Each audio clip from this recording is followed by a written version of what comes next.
Brothers and sisters of Bodhisattva BCS, as per our schedule अभी का जो टॉपिक है इंटरनेशनल रिलेशन में हम पढ़ेंगे संघाई सहयोग संगठन।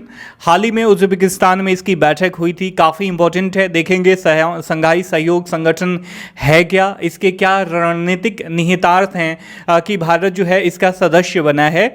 और उज्बेकिस्तान में जो बैठक हुई है इसमें ईरान को जो है पूर्णकालिक सदस्य घोषित किया गया है, इसके क्या निहितार्थ हैं और पूरे वैश्विक पनोरमा को समझने की कोशिश करेंगे कि भारत इसमें शामिल हुआ है तो किस तरीके से भारत को चाइना रशिया का जो गठजोड़ है, जो लिमिटलेस फ्रेंडशिप की बात की जाती है, और एक तरफ जो अमेरिका है, उसके बीच किस तरीके से भारत को संतुलित व्यवहार करते हुए अपना हित जो है सर्वोपरि रखते हुए आगे बढ़ना चाहिए। काफ़ी इंपॉर्टेंट सेशन होने वाला है या तो watch this video from beginning to the last my dear friend. देखिए, इससे रिलेटेड अनेक तरीके से अनेक डायमेंशन से प्रश्न पूछे जा सकते हैं। जो भी डायमेंशन होगा उस वीडियो लेक्चर के बाद मैंने ग्रुप में जो है मैं क्वेश्चन डाल दूंगा, आप उसे समझने की कोशिश करना। देखिए, किसी भी टॉपिक को हम फ्रेमिंग करते हैं जैसे कि आंसर राइटिंग लिखा जाता है उसी के हिसाब से। तो पहले हम देखेंगे कि क्यों चर्चा में है। दैट मीन्स जो कंटेम्प्रेरी इवेंट्स हुआ है, जो हाल ही का करंट डेवलपमेंट हुआ है संघाई सहयोग संगठन को लेके, उसके बारे में चर्चा करेंगे। उसके बाद इसका परिचय देखेंगे, इसका इंट्रोडक्शन देखेंगे कि संघाई सहयोग संगठन है क्या, इसमें कितने सदस्य शामिल हैं, कब इसकी स्थापना हुई थी, इंडिया जो है क्या इसका संस्थापक सदस्य है या हाल ही में बना हुआ है इसका सदस्य। इसके साथ कोई भी ऑर्गेनाइजेशन बनता है तो उसका क्या होता है, एक एम होता है, एक लक्ष्य होता है, एक उद्देश्य होता है। उन उद्देश्यों को प्राप्त करने की वह कोशिश करता है सामूहिक प्रयास के द्वारा। तो ओवरऑल देखेंगे कि एससीओ का क्या उद्देश्य है। इसके साथ साथ जो वर्तमान में उज्बेकिस्तान में जो इसका मतलब बैठक हुआ था एससीओ का, इसमें क्या क्या आउटकम्स निकले हैं, इसके मुख्य बिंदुओं के बारे में हम चर्चा करेंगे। उसके बाद भारत के लिए संघाई सहयोग ऑर्गेनाइजेशन का जो है क्या महत्व है, इसके बारे में चर्चा करेंगे। साथ साथ जो इसके सदस्य हैं उनका क्या अपना रणनीतिक निहितार्थ इसमें शामिल है, उसके बारे में चर्चा करेंगे। भारत के लिए क्या चुनौतियां हैं, संघाई सहयोग का पूर्ण लाभ लेने के अगेंस्ट में भारत को क्या क्या जो है टैकल करना पड़ सकता है, इसके बारे में चर्चा करेंगे। और अंततोगत्वा आगे की राह, that means we will discuss about the conclusion. काफ़ी इंपॉर्टेंट होने वाला है my dear friend. If you are serious about 67 BPSC और BPSC mains examination then watch this video from beginning to the last. देखिए, चर्चा में क्यों है। उज्बेकिस्तान के समरकंद में संघाई सहयोग संगठन जो है ऑर्गेनाइज कराया गया था शिखर सम्मेलन 2022 का। और इसमें जो है जो भी इसके मेंबरान्स हैं, जो भी इसके सदस्य देश हैं, उनके द्वारा समरकंद घोषणा। अब देखिए, कोई कहता है दिल्ली डिक्लेरेशन, कोई कहता है समरकंद घोषणा। तो मान लीजिए कहीं भी किसी भी ऑर्गेनाइजेशन का अगर बैठक हो रहा है, शिखर सम्मेलन हो रहा है, तो उस जगह के नाम से मान लीजिए जो उस ऑर्गेनाइजेशन के सदस्य होते हैं ना, कुछ एम घोषित करते हैं कि भैया हमें जो है इसके माध्यम से ये हासिल करना है। तो जगह के नाम से पढ़ने के लिहाज से या याद करने के लिहाज से, यूं कहिए सदस्य लोग जो हैं या समझने के लिहाज से जो भी डिक्लेरेशन होता है उस नाम को अटैच कर देते हैं। तो चूंकि यहाँ पे समरकंद में आयोजित हुआ था, इसीलिए जो भी इन्होंने लक्ष्य घोषित किया कि एससीओ के द्वारा हमें ये प्राप्त करना है, तो समरकंद घोषणा नाम दे दिया गया। ठीक है। इसी तरह मान लीजिए यदि दिल्ली में होने वाला अगले साल इसको भारत जो है चेयर करेगा, तो मान लीजिए दिल्ली में अगर हो रहा है तो दिल्ली डिक्लेरेशन के नाम से जाना जाएगा। तो इसमें हस्ताक्षर किया गया और उज्बेक राष्ट्रपति ने एससीओ शिखर सम्मेलन की अध्यक्षता की। और जैसे मैंने बताया कि भारतवर्ष जो है 2023 में संगठन के अध्यक्ष के रूप में अगले एससीओ शिखर सम्मेलन की मेजबानी करेगा। इसीलिए यह टॉपिक जो है काफ़ी ज़्यादा कंटेम्प्रेरी है। हाल ही में इसका आयोजन हुआ है शिखर सम्मेलन का, और 67 बीपीएससी मेंस के लिहाज से बहुत ज़्यादा हाईली इंपॉर्टेंट है, क्योंकि इसमें भारत के निहितार्थ बहुत ज़्यादा गूढ़ निहितार्थ हैं। तो इस चीज़ को समझने की कोशिश करना, हम किन किन डायमेंशन से चर्चा करने, किन किन डायमेंशंस के बारे में चर्चा करने वाले हैं, बढ़िया से समझना काफ़ी इंपॉर्टेंट है। देखिए, संघाई सहयोग संगठन की बात करें तो 1996 में इसकी स्थापना हुई थी। संस्थापक सदस्य जो थे वह चीन, रूस, कजाकिस्तान, किर्गिस्तान तथा तजाकिस्तान थे। 2001 में उज्बेकिस्तान भी इसमें शामिल हो गया। 2017 में संघाई सहयोग संगठन के प्रमुख की अस्ताना बैठक हुई थी, उसमें पाकिस्तान को और भारत को जो है पूर्णकालिक सदस्य का दर्जा दिया गया था, और इस साल जो है ईरान को दिया गया है। तो टोटल कुल सदस्य जो हैं एससीओ में वह 9 हो गए हैं। ठीक है, अपनी स्थापना के बाद से एससीओ का मुख्य जो ध्यान है वह क्षेत्रीय गैर पारंपरिक सुरक्षा, नॉन ट्रेडिशनल सिक्योरिटी के साथ साथ आतंकवाद से मुकाबला करने पर भी केंद्रित रहा है। तो ये ओवरऑल हमने एक थोड़ा सा इंट्रो जान लिया संघाई सहयोग संगठन के बारे में। अब वर्तमान जो सम्मेलन हुआ है उसके क्या क्या मुख्य बिंदु हैं, तो मान लीजिए मैं बताता हूं ना कि वाइल आंसर राइटिंग, देखिए हमारा जो टॉपिक होता है, हमारा जो मटेरियल होता है वो मॉडल आंसर के फॉर्म में ही होता है। ठीक है, मार्केट में आपको हवा बनाया जाता है, आपको दिखाया जाता है कि मॉडल आंसर ऐसे लिखना चाहिए, ऐसे। भैया एक प्रश्न पे हर एक व्यक्ति का विचार जो है किसी भी टॉपिक को व्यक्त करने का अलग अलग हो सकता है। कोई व्यक्ति कोई और डायमेंशन टच करेगा, कोई और डायमेंशन टच करेगा, और अपने सोच समझ के अनुसार व्यक्ति लिखता है। रेडीमेड कुछ नहीं होता है। यदि कोई कहे कि सब चीज़ रेडीमेड है तो वो आपके साथ मतलब क्या करें, आपको धोखा दे रहा है, अन्यथा ब्लफ कर रहा है आपके साथ, इसके अलावा कुछ और नहीं। ठीक है, तो जो मुख्य बिंदु हैं तो चाहिए, मान लीजिए इसका ये गोला बना के यहाँ पे लिख दो प्रमुख बिंदु, और ऐसे इसके डायमेंशन लिख के यहाँ पे लिख दो, या पॉइंट फॉर्म में लिखा जा सकता है। तो आप दोनों में से जो भी आपको अच्छा लगे, जो भी आपको सुविधाजनक लगे वैसे लिख सकते हो। पहली बात, द्विपक्षीय वार्ता। उसके बाद ईरान जो है इसे पूर्णकालिक सदस्य का दर्जा दिया गया है इसमें, तो यह टॉपिक ये इंपॉर्टेंट है। मतभेदों और विवादों का इन्होंने कहा है समरकंद डिक्लेरेशन में कि हम शांतिपूर्वक समाधान करने की कोशिश करेंगे। सदस्य देशों की संप्रभुता और अखंडता का पूरा सम्मान किया जाएगा तथा आतंकवाद और अलगाववाद का मुकाबला भी सब लोग मिलके करेंगे। तो मान लीजिए कोई भी ऑर्गेनाइजेशन होता है, मान लीजिए कोई भी काम करना है, आपके 4-5 दोस्त मिलते हैं, तो वो लोग क्या करेंगे कि देखो भैया हमें ऐसे करना है, ऐसे करना है, ये करना है, वो करना है, मतलब जो भी उनका करना होता है, जो भी उनको करना होता है, जो भी उनका एम होता है, उसको लेके एक खाका खींचते हैं, एक ट्रीटी बनाते हैं, एक समझौता करते हैं, और फिर सामूहिक उद्देश्य के लिए एक साथ मिलकर सामूहिक प्रयास करते हैं, मतलब कॉमन एम के लिए एक साथ मिलकर सामूहिक प्रयास करते हैं। तो सेम टू सेम यही है, ऑर्गेनाइजेशन चूंकि वैश्विक लेवल पे हो रहा है, इसमें इसका पैनोरमा थोड़ा सा बड़ा है, इसके डायमेंशन थोड़े से बड़े हैं, तो थोड़े से ज़्यादा हमें चर्चा करना पड़ता है, लेकिन बात वही है जो ग्राउंड लेवल पे होती है वहीं वैश्विक लेवल पे होती है, डायमेंशंस उसमें और ऐड ऑन हो जाते हैं। ठीक है, अब यहाँ पे द्विपक्षीय वार्ता, विपक्षीय नहीं, ये द्विपक्षीय होगा। द्विपक्षीय वार्ता, देखिए एससीओ शिखर सम्मेलन में भारतीय प्रधानमंत्री नरेंद्र मोदी जी ने भाग लिया था। इन्होंने विभिन्न देशों के राष्ट्राध्यक्षों के साथ द्विपक्षीय बैठकें भी की। भारत तुर्की ने द्विपक्षीय संबंधों की चर्चा करी। भारत ईरान ने चाबहार के लिए कनेक्टिविटी और ऊर्जा सहयोग पे चर्चा करी। तो ये एक तो हो गया ये द्विपक्षीय वार्ता। उसके बाद मतभेदों और विवादों का शांतिपूर्वक समाधान। इसमें सारे सदस्यों ने कहा है कि चलो भैया ये ह्यूमन नेचर है, और कहीं भी जब हित का विरोधाभास होता है तो कन्फ्लिक्ट जाहिर है। तो यदि कोई मतलब कन्फ्लिक्ट उत्पन्न होता है, कोई झगड़ा उगड़ा होता है, तो भैया सबको मिलके बैठ के शांतिपूर्वक समाधान करने की कोशिश करेगा, ना कि कन्वेंशनल वार में जाएगा। ठीक है, उसके बाद सदस्य देशों की संप्रभुता, अखंडता का सम्मान किया जाएगा। समरकंद घोषणा में, समरकंद डिक्लेरेशन में यह भी मतलब फाइनल किया गया कि कोई भी एक दूसरे के मामले में इंटरफेयर नहीं करेगा जब तक उसे कहा ना जाए। ठीक है, मतलब आगे बढ़ चढ़ के कि ना भैया हम इंटरफेयर कर देंगे, या चाहे तुम गलत कर रहे हो, किसी की क्षेत्रीय अखंडता के बारे में कोई कुछ बोल दिया उसके अगेंस्ट में, तो ये सारी चीज़ें नहीं करनी है, एक दूसरे का सम्मान करना है। उसके बाद ईरान जो है इसमें पूर्णकालिक सदस्य बना है, काफ़ी ज़्यादा इंपॉर्टेंट है। ईरान का डायमेंशन जो इस बार एक ये देखिए, मैं बात करूँगा कि इसको समझा जाता है ना, कि एससीओ को समझा जाता है एशियंस की ट्रीटी, जो वो अमेरिका को कहीं ना कहीं, या यूरोपियन कंट्री हैं उनको टैकल करने के लिए बनाया गया है, एक तरीके से नेटो के अगेंस्ट में। तो इस चीज़ को जो विद्वान हैं, जो थिंकर्स हैं, पॉलिटिकल थिंकर्स हैं, स्ट्रेटेजिक थिंकर हैं, जो पश्चिमी देशों के, अमेरिका के, वो लोग ये समझते हैं। तो अभी जो ईरान इसका पूर्णकालिक सदस्य बना है, इसमें भारत को किस तरीके से बैलेंस अप्रोच लेके चलना चाहिए। भारत को वैसे ही लोग कहते हैं कि भैया भारत एससीओ में शामिल हो गया। एससीओ का मतलब क्या हुआ, अमेरिका और यूरोपियन कंट्री का अगेंस्ट का एक ऑर्गेनाइजेशन है, भारत भी शामिल हो गया, अर्थात भारत भी इसके अगेंस्ट में जा रहा है, अमेरिका और यूरोपियन कंट्री के पश्चिमी देशों के अगेंस्ट में जा रहा है। तो भारत जो है कैसे बीच का रास्ता निकालेगा, जो कि भारत बीच का रास्ता निकालने में काफ़ी ज़्यादा माहिर है, इसके बारे में चर्चा करेंगे। काफ़ी इंपॉर्टेंट है यह सेशन।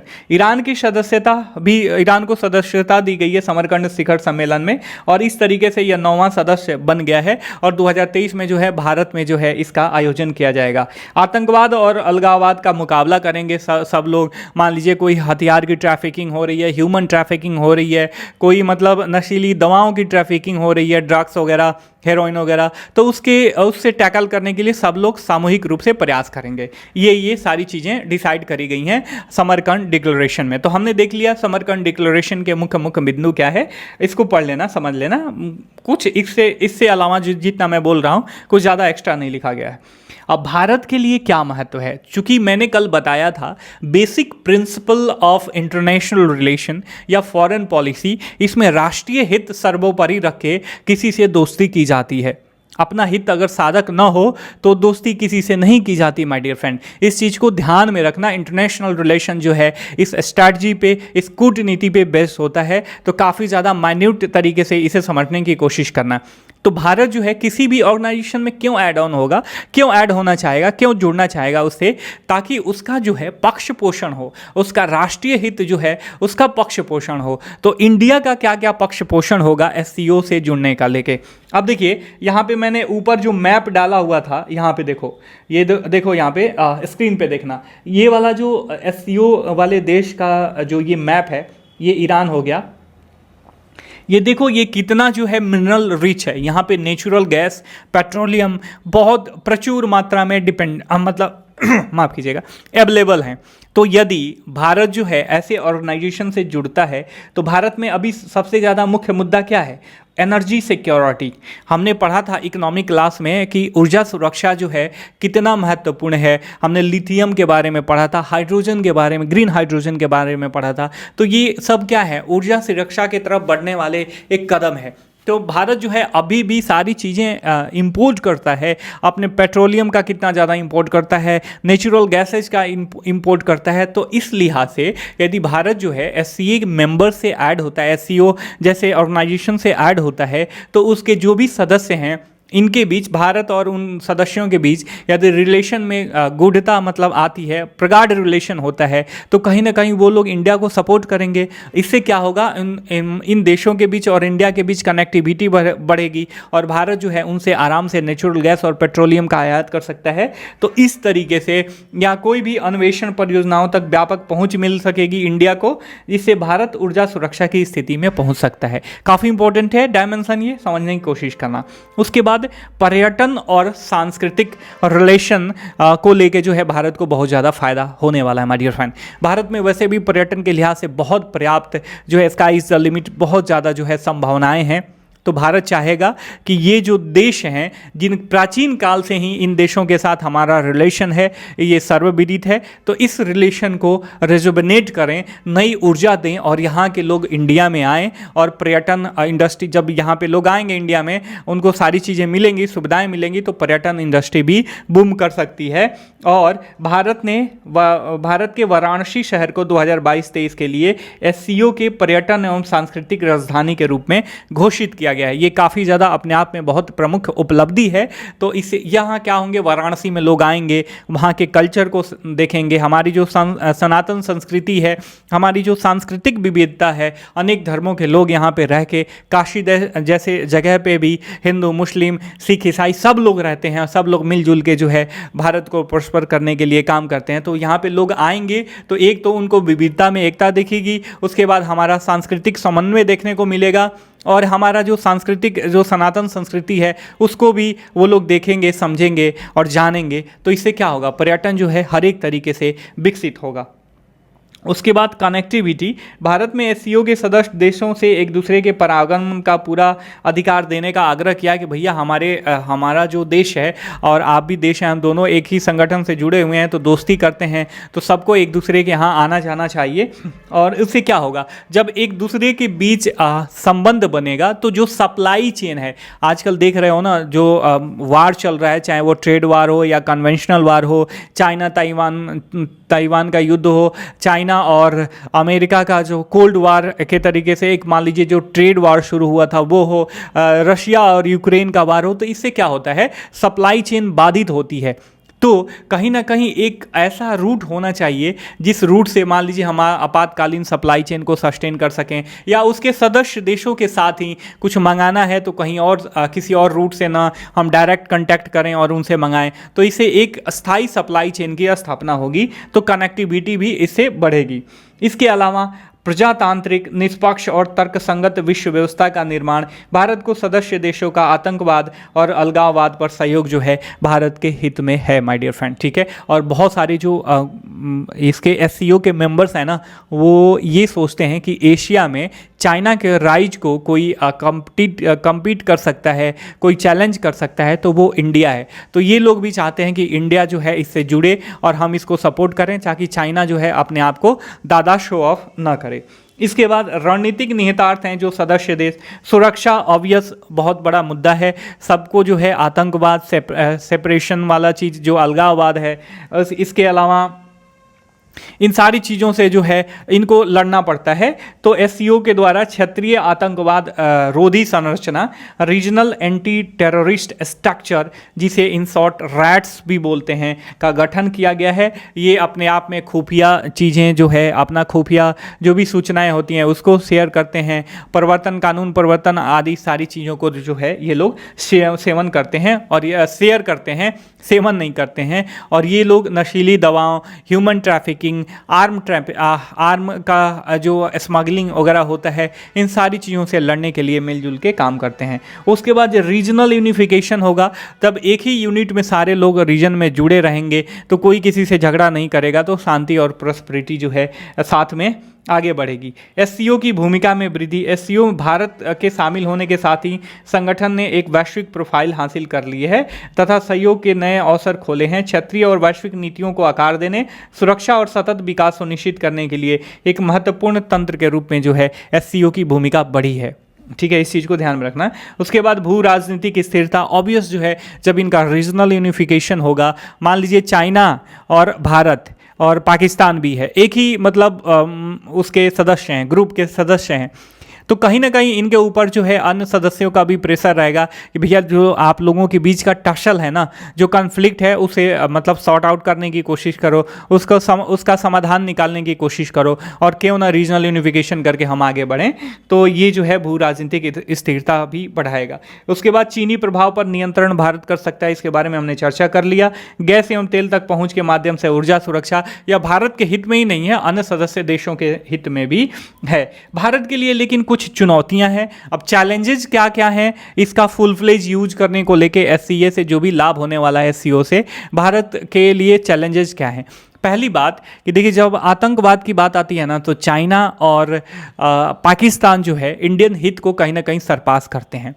आपको पता होगा one belt one road initiative China का जो है पाकिस्तान के थ्रू जा रहा है, पीओके के थ्रू जा रहा है, भारत अपोज करता है। तो ये सारी चीज़ें चैलेंजेज है पाकिस्तान और चाइना इंडिया के लिए, कि इंडिया जो है पूर्ण रूप से एससीओ का लाभ ले सकेगा। इसके बीच आप देखिए, सबसे बड़ी जो चीज़ है ना अभी संतुलन की चीज़ है, बैलेंस, कूटनीति का बैलेंस, फॉरेन पॉलिसी का चैलेंज है। पहली बात कि चाइना और रूस के बीच जो तालमेल है ना, उसे लिमिटलेस पार्टनरशिप की धारणा पे वो बेस्ड किया गया है। एक दूसरे को कहते हैं भैया हमारे बीच कोई मतलब लिमिट है, लिमिटलेस है, ये हमारी दोस्ती जो है लिमिटलेस है, और ये दोनों कहीं ना कहीं मिलके चाइना वो अमेरिका को टैकल करने की कोशिश करते हैं। तो चूंकि दोनों अमेरिका के दुश्मन हैं और भारत जो है इनके ग्रुप में जाके शामिल हो गया है, तो जो अमेरिकन स्ट्रैटेजिक थिंकर हैं या यूरोपियन स्ट्रैटेजिक थिंकर हैं, वो लोग ये सोचते हैं कि जो नेटो हमारा ऑर्गेनाइजेशन है, इसके अगेंस्ट में है एससीओ, और भारत का इसमें शामिल होना कहीं ना कहीं हमारे पक्ष के विरुद्ध में है, विरोध में है। तो एक तरफ तो अमेरिका हो गया, एक तरफ चाइना और रशिया हो गया, दोनों के बीच भारत को संतुलन बना के जो है आगे बढ़ना होगा। इस चीज़ को समझना होगा इंडिया को। साथ साथ ईरान भी, चूंकि अमेरिका का, यूरोपियन कंट्री का दुश्मन है और ईरान इसमें शामिल हो गया, तो भारत के ऊपर ये दबाव जो है और अधिक बढ़ जाता है। तो आगे की राह भारत को किस तरीके से इन सारी चीज़ों को देखना चाहिए। देखिए, एससीओ जो है भारत के लिए अवसर और चुनौती दोनों साथ प्रदर्शित करता है।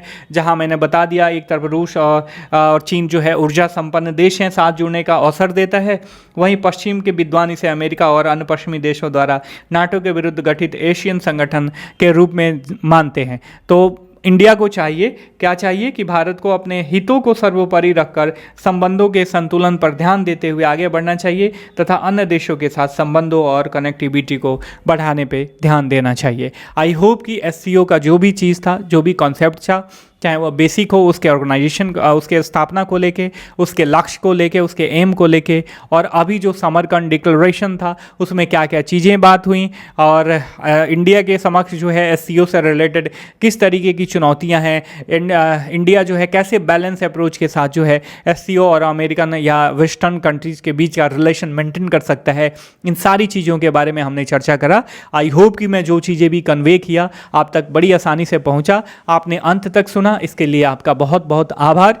हम फिर मिलेंगे, तब तक के लिए साइनिंग ऑफ, टेक केयर, जय हिंद, जय भारत।